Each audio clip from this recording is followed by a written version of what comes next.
Black Lives Matter teeters on the brink of insolvency after an $8.5 million loss in 2022. You know, they made something like, I think, $77 million in 2021 or something like that. So BLM's near insolvency? In 3 years. Racism stock is going to be through the roof. Yeah. They only raised $9.3 million in 2022, down from $77 million in 21 and $90 million in 2020. They're going to spend the next year. That is a massive collapse. They're going to spend the next year advocating Donald Trump to get the racism up. They say Patrisse Cullors resigned as executive director in May 2021. The public learned she spent $3.2 million on 4 separate homes on top of other lavish expenses. Prior to her resignation, she was accused of funneling $238,000 to a company that belonged to the father of her child. Well, there's a bunch of nepotism going on in here, but hey, man, look, this is good news, right? People aren't donating anymore. This is a lot moving into a 2024 election cycle.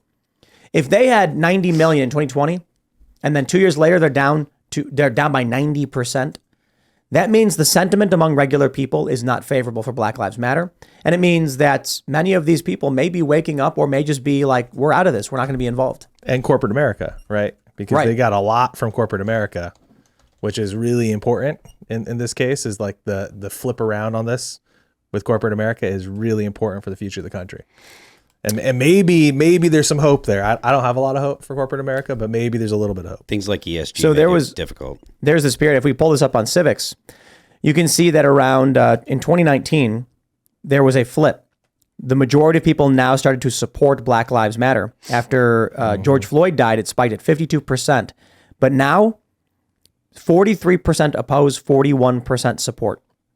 And among independent voters, 45% oppose. And it seems relatively stable, but it's spiked a great deal. And that's the riots.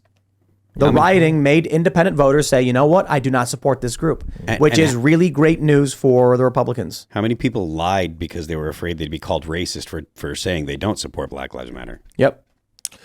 Do you know the history of Black Lives Matter, where it came from? Trayvon Martin? So, yeah, when it actually got its start with student government in Missouri. So when the whole thing happened in Missouri, way back. What thing in Missouri? Ferguson. Oh, right. And there was a student body president. He was a young black man. They started a campaign basically using student government funds. That was just like, because they have slush funds at all these big universities. And that's where the name Black Lives Matter came from. It started well before that. And he got picked up by... Black Lives Matter started with Trayvon Martin protests in New York City, I think. Pretty sure.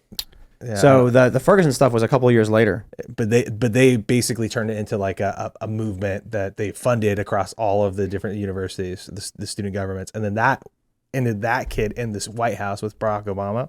His name was Peyton Head. When did Patrisse get involved?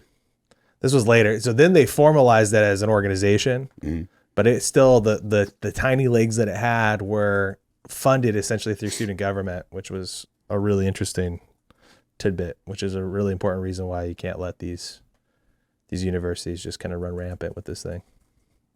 Yeah, I remember in roughly 2013 when I first heard it, 2014 when I first heard it. It was definitely Trayvon Martin. At least that's what gave it legs on the national. Yeah, it started July 2013 with the use of the hashtag Black Lives Matter on social media after the acquittal of George Zimmerman. Yeah, because I remember I was down there in New York when I was covering those protests when all that went down, and that was the beginning. And then there was some other guy who created something called Black Lives Matter, I think, before all of them, and they like shut his... Just hijacked it all. Yeah, they stole it from him. But the money that got behind it was originally from just like they latched onto it, identified it, and said, this is something. And so they took a bunch of student government money, which is they were able to do across the country, landed at the White House, solidified it. I think for Democrats, they're like, oh, we can get votes from this. Mm-hmm. Totally. Let's play that game. This says a lot about the current state of politics in this country, though. If BLM is officially not in anymore, people aren't donating, so that's it. Mm-hmm. We're gonna be moving into a new era. I think I'm fairly optimistic, especially with shows like this on the rise.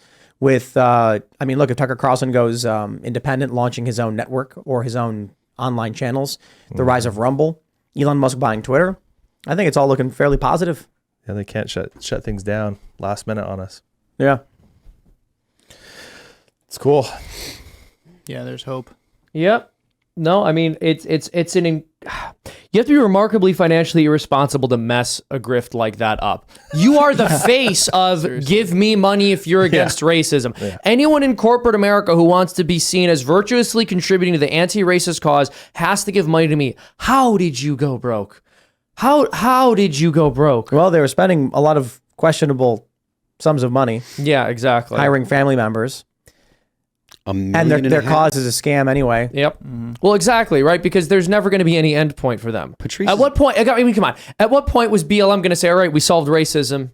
And I will have to keep giving us money. And I will clarify that statement anyway. I am saying the idea that is perpetrated. What did that kid say? 30% of black people are killed every year. Yeah. These ideas of this mass systemic inequality is just completely untrue. Is there racism? Yes. Is there racism in government? There is. Are there racist people? Yes, there are. To the degree that they've brought it up, it's not true. George Zimmerman was a Hispanic guy. Yeah. So this whole idea is launched off of this idea of racism from white people. And it's like, you mean when that Hispanic guy fought with that kid? Like, what are you talking about? Yeah. Or when Michael Brown, it's confirmed by the Eric Holder AG that he did not have his hands up and fought the cop. Like, we get it, man.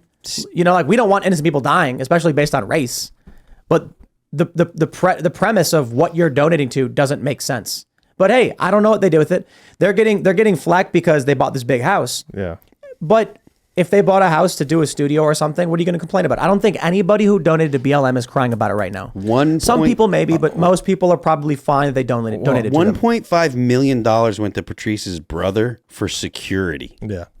Well, $1.5 million for security. And then you got to ask, and so there are questions about, they said they didn't want to do traditional security or police because the distrust around policing.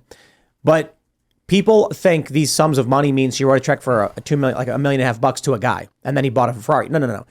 This could have been licensing, equipment, staffing. Right. So she also gave a guy $970,000 for live events, or the organization gave for these live events, and everyone's like, oh, that dude probably didn't see that money. Right. Organizing live events is very, very, very expensive. I just want to mention something because Tim, you said that, the people who donated to BLM probably aren't too upset. I just want to let everyone in this room know that we've all donated to BLM because J.B. Pritzker gave $300,000 in federal COVID relief money to BLM. Well, I mean, if you live in Very Illinois. kind of him. Well, but no, it was federal COVID relief money. Right. Yeah, that went to from the federal government. They said, and Pritzker said, you know what? You know how we're going to relieve people of COVID? Giving money to BLM. Okay, thank you. Well, I can tell you at Turning Point, running a large nonprofit that, we've been very blessed to raise a lot of money. We've hired and we've staffed thousands of people over the years, right? Like we have right now on staff hundreds and hundreds of people between our organization. Building that within a year, where did all that money go is a really great question because, we're not talking about $10 million. We're not talking about $15 million. We're talking about literally they had transactionally hundreds of millions of dollars that they had access to essentially in capital that they worked with. Where did all the money go? That's a great question, right? Mm-hmm. Because they didn't, where are all the staff? Where's the BLM staff? I know what it costs to put on a massive live event. I know what it costs to put on these huge things. They didn't do any of that. So, what we know of is just a very small sliver of what really bad things that probably did actually happen because you don't know these things when C3s, C4s, they file this stuff away.